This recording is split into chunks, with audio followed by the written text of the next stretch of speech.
পরীদের দেশে অনেক সুন্দর এক রানী পরী বাস করত। রানী পরীর 3 মেয়ে ছিল, আর তারা 3 জন ছিল ফল পরী। রাজকুমারী চেরি পরী, রাজকুমারী ব্লুবেরি পরী আর রাজকুমারী ম্যাঙ্গো পরী। তারা 3 জন ভীষণ সুন্দরী আর অনেক গুণবতী ছিল। রানী পরী তার 3 জন রাজকুমারী পরীদের দেখাশোনা করার জন্য একজন দাসী পরীকে নিয়োজিত রেখেছিল। সেই দাসী রাজকুমারীদের দেখাশোনা করার সময় তার মেয়েকেও সাথে করে নিয়ে আসতো, যার নাম ছিল শিলাপরী। ধীরে ধীরে শিলাপরী আর রাজকুমারী পরীদের মধ্যে বন্ধুত্ব হয়ে যায়।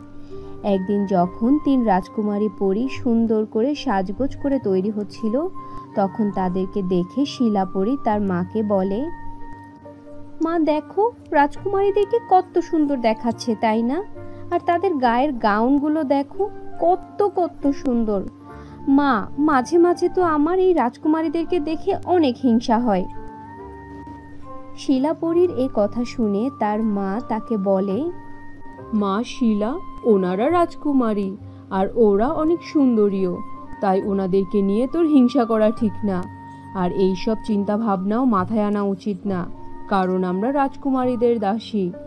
তাদেরকে নিয়ে এমন চৌকিদারি করা আমাদের উচিত না।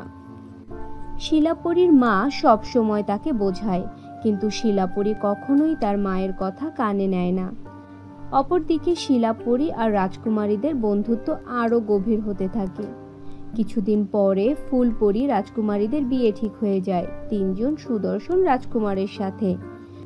তখন 3 রাজকুমারী পরী তাদের মা রানী পরীকে বলে, রানীমা, আমরা রাজকুমারদেরকে বিয়ে করতে রাজি আছি, কিন্তু আমাদের একটি শর্ত আছে। বিয়ের পরে শিলাপরীকেও আমাদের সাথে আমাদের শ্বশুর বাড়িতে নিয়ে যেতে চাই। রাজকুমারীদের এই শর্ত 3 রাজকুমার আর রানী পরী মেনে নেয়। তারপর 3 রাজকুমারের সাথে 3 রাজকুমারের অনেক ধুমধাম করে বিয়ে হয়ে যায়।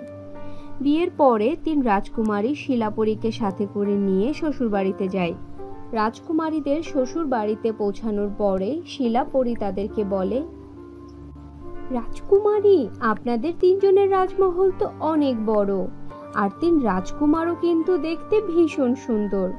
তারা আপনাদেরকে কত ভালোবাসে। আপনারা তো ভীষণ ভাগ্যবতী, আপনাদের এত ভালো শ্বশুর বাড়িতে বিয়ে হয়েছে। তখন এক রাজকুমারী বলে, হ্যাঁ শিলাপরী, তুমি একদম ঠিক কথা বলেছ। রাজকুমাররা আমাদেরকে অনেক ভালোবাসে। এভাবেই দিন পার হতে থাকে। 3 রাজকুমারী পরী খুশির সংবাদ শোনায় যে তারা গর্ভবতী। পুরো রাজমহলে এই খবর শুনে আনন্দের জোয়ার বইতে থাকে। এছাড়া এই খবর শুনে রাজ্যের সবাই অনেক খুশি হয়ে যায়। 3 রাজকুমার এখন আরো বেশি করে রাজকুমারীদের খেয়াল রাখে। অপরদিকে শিলাপরী রাজকুমার আর রাজকুমারীদের এত ভালোবাসা দেখে ভিতরে ভিতরে হিংসায় জ্বলে পড়ে যায়। সে বলে, এখন তো 3 রাজকুমারী গর্ভবতীও হয়ে গেছে। রাজকুমাররা আগের থেকেও আরো বেশি করে রাজকুমারীদের যত্ন নিচ্ছে, আর এই সব কিছু দেখে তো আমার আরো বেশি করে হিংসা হচ্ছে। উফ, এই রাজকুমারীদের কাছে সব কিছু আছে আর আমার কাছে কিছুই নেই। আমার খোঁজ খবর নেওয়ার মতো কেউ নেই। আমাকে কিছু না কিছু তো করতেই হবে। রাজকুমারীদেরকে আমার পথ থেকে সরাতে হবে, তারপর কোনো না কোনো এক রাজকুমারকে বিয়ে করে নিতে হবে। এইসব চিন্তা করে শিলাপরী রাজকুমারী ম্যাঙ্গো, চেরি আর ব্লুবেরি পরীকে বলে, রাজকুমারী, আপনারা 3 জন সারাদিন এই রাজমহলের মধ্যে বসে থাকেন। সারাদিন বসে থাকতে থাকতে আপনারা তো মনে হয় বিরক্ত হয়ে গিয়েছেন, তাই না? কিছুদিন আগে জঙ্গলের মধ্যে আমি খুব সুন্দর একটি জায়গার খোঁজ পেয়েছি। আপনারা আমার সাথে বাইরে চলুন, আমি আপনাদেরকে সেই সুন্দর জায়গা ঘুরিয়ে নিয়ে আসব। বাইরে গেলে আপনাদের মনও ফুরফুরে হয়ে যাবে। শিলাপরীর এই কথা শুনে 3 রাজকুমারী ফুলপরী বোন অনেক খুশি হয়ে যায়। তারা রাজকুমারীকে বলে, হ্যাঁ শিলাপরী, তুমি একদম ঠিক ধরেছ। আমরা 3 জন সারাদিন এই মহলের মধ্যে থেকে থেকে বোর হয়ে গিয়েছি। চলো, আমরা তোমার সাথে বাইরে থেকে গিয়ে একটু ঘুরে আসি। বাইরের হাওয়া লাগলে আমাদের মনও ভালো হয়ে যাবে। এই কথা বলে 3 রাজকুমারী শিলাপরীর সাথে বাইরে বের হয়ে আসে। কিছু দূর হাঁটার পরে শিলাপরি রাজকুমারীদেরকে একটি কুয়ার পাশে নিয়ে আসে আর তাদেরকে থামিয়ে দিয়ে বলে, রাজকুমারী, আপনারা ওই কুয়ার মধ্যে তাকিয়ে দেখুন, কিছু দেখতে পাচ্ছেন?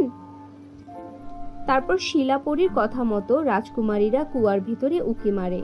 তখনই সেখানে হঠাৎ করে এক ইচ্ছাধারী নাগিন কুয়া থেকে বাইরে বের হয়ে আসে আর তাদেরকে বলে, আরে বাহ বাহ, এ তো সুন্দর সুন্দর 4 জন মেয়ে। আজ তো মনে হচ্ছে আমার পুরো খাবারের লটারি লেগে গিয়েছে। এখন আমি তোমাদের 4 জনকে আয়েশ করে খাবো আর আমার গত 2 মাসের ক্ষুধা নিবারণ করব। হা হা হা হা হা হা। ইচ্ছাধারী নাগিনের কথা শুনে শিলাপরি আর রাজকুমারীরা অনেক ভয় পেয়ে যায়। তখনই শিলাপরি বলে, না না ইচ্ছাধারী নাগিন, আপনি আমাকে খাবেন না প্লিজ, দয়া করে আমাকে ছেড়ে দিন। আর তাছাড়া আমাকে খেলে আপনার পেটও ভরবে না, এর থেকে বরং আপনি এই 3 রাজকুমারীকে খেয়ে নিন। আর যদি আপনি রাজকুমারীদেরকে খান তাহলে আপনি একসাথে 6 জনকে খেতে পারবেন, কারণ এই রাজকুমারীরা গর্ভবতী, তাই এদেরকে খেলে আপনার বেশি লাভ হবে আর আমার রাস্তাও সাফ হবে। তাহলে আমি রাজকুমারদেরকেও বিয়ে করতে পারবো। 3 রাজকুমারী শিলাপরির এই কথা শুনে অনেক অবাক হয়ে যায় আর অবাক হয়ে তারা বলে, শিলাপরি, তুমি এসব কি বলছো? তুমি আমাদেরকে রক্ষা করার জন্যই আছো, তাহলে তুমি এসব কি বাজে কথা বলছো? কেন তুমি আমাদেরকে এই ইচ্ছাধারী নাগিনের দিকে ঠেলে দিচ্ছ? রাজকুমারীর কথা শুনে শিলাপরি রাগে কটকট করতে করতে বলে, চুপ কর রাজকুমারী, আমি তোদেরকে ইচ্ছে করে এখানে নিয়ে এসেছি, কারণ আমি আগে থেকেই জানতাম এই কুয়ার মধ্যে এক ইচ্ছাধারী নাগিন থাকে যে কিনা সবাইকে খেয়ে ফেলে। আমি তোদের 3 জনের উপরে চরম বিরক্ত হয়ে গিয়েছি, কারণ তোদের কাছে সবকিছু আছে কিন্তু আমার কাছে কিছুই নেই। তার উপর তোরা এত সুন্দরীও, তোদেরকে দেখলে হিংসায় আমার গা জ্বলে যায়। আর তাই আমি ইচ্ছে করেই তোদেরকে এখানে নিয়ে এসেছি, যাতে এই ইচ্ছাধারী নাগিন তোদেরকে খেয়ে ফেলে আর তার পেটে ভরে নেয়। উফ, অবশেষে আমি তোদের হাত থেকে মুক্তি পাবো।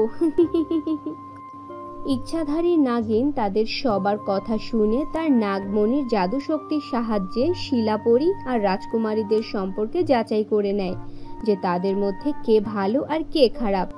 তারপর সে তাদের দিকে তাকিয়ে বলে, আরে ও শিলাপরি, আমি 3 রাজকুমারীদেরকে না, আমি তোকেই খাবো। কারণ আমি আমার নাগমণির শক্তির সাহায্যে জেনে গিয়েছি যে এই রাজকুমারীরা কত দয়ালু আর ভালো মনের মানুষ।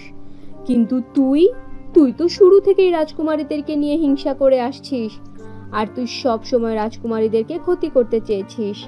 আর আজকেও তুই রাজকুমারীদেরকে এখানে মারার জন্যই নিয়ে এসেছিস, যাতে করে এদেরকে মারার পরে তুই রাজকুমারদেরকে বিয়ে করতে পারিস।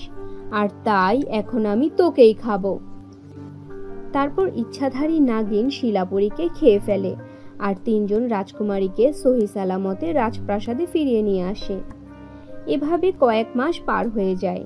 তারপর 3 ফুলপরি রাজকুমারী বোন খুব সুন্দর 3 জন বাচ্চা জন্ম দেয় আর তাদের সবাইকে নিয়ে সুখে শান্তিতে জীবন পার করতে থাকে।